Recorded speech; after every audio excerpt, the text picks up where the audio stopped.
এই মিয়া, দেখে শুনে চলতে পারেন না? সরি ভাই। এখন তো চোখ কান খোলা রেখে কাটবেন, যান।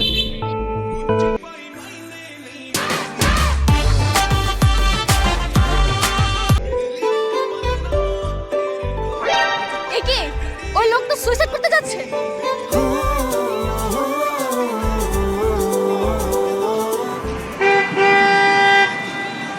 আরে, আপনি সব কি করছেন? হ্যাঁ, আপনার কি মনুষ্যত্ব বলে কিছুই নেই? আপনি জানেন না আত্মহত্যা করা মহাপাপ? কি বলছেন উল্টাপাল্টা? আমি আত্মহত্যা করতে যাবো কেন? উনি সুইসাইড করতে যাচ্ছিল না? হ্যাঁ, আমার তো তাই মনে হইতেছে, দূর থেকে তো এটাই দেখতেছিলাম। ভাই, উনাকে একা রাখা যাবে না, উনাকে আপনি সিএনজিতে উঠান। আল্লাহ হাফেজ। আপনি আপনার রাস্তায় যান, আমি আমার রাস্তায় যাচ্ছি। এই, আপনি সব কি বলছেন? আপনি আপনার রাস্তা, আমি আমার রাস্তায়, মানে আপনি যদি এখন যে সুইসাইড করে ফেলেন তাহলে ড্রাইভার কে নেবে? মানে আমি সুইসাইড করতে কেন যাব?